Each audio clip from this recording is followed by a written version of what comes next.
Hello বন্ধুরা, দেখতে পাচ্ছেন আজকে আমাদের মটন হবে, চিকেন হবে, স্যালাড কেটে রেখেছি আর আদা রসুন পেস্ট করে রেখেছি।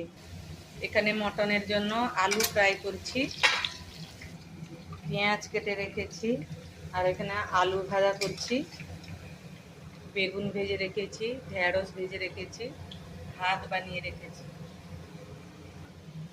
আমার মেয়ে এখানে দাঁড়িয়ে আছে আলু ভাজা খাওয়ার জন্য। এই দেখো প্লেট নিয়ে একজনকে এখানে লাগিয়েছি, পেঁয়াজ কাটা কম পড়ে গেল, তাকে কাটতে বসিয়েছি। মাংসের আলু ভাজা হয়ে গেছে, আমার বেশি ভাজবো না, কারণ মটনকে আমি কুকারে একটু সিটি লাগাবো, একটা দুটা সিটি লাগাবো, তাই বেশি ভেজে লাভ নেই, তাহলে আলুটা বেশি সিদ্ধ হয়ে যাবে। এর থেকে ভালো আলুটাকে আমি বের করে নিই, দিয়ে পেঁয়াজ ভাজতে রাখি। আলু ভাজা হয়ে গেছে আমার, এবার আমি পেঁয়াজ ছাড়ছি। এটা মটনের জন্য পেঁয়াজ ছাড়লাম।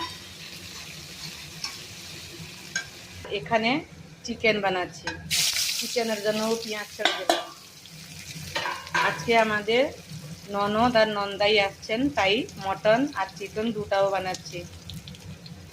চিকেন এই কারণে বানাচ্ছি, আমাদের যে মহারানী বসে বসে পেঁয়াজ কাটছিলেন, উনি আবার মটন খান না, তাই ওনার জন্য চিকেন বানাতে হচ্ছে। আমার মেয়ে দাঁড়িয়ে আছে মোবাইল নিবে বলে, তাই আর বেশি আগে ভিডিও বানাতে পারছি না, একে দিয়ে দিচ্ছি। এর পরের ব্লগ পরে বানাবো,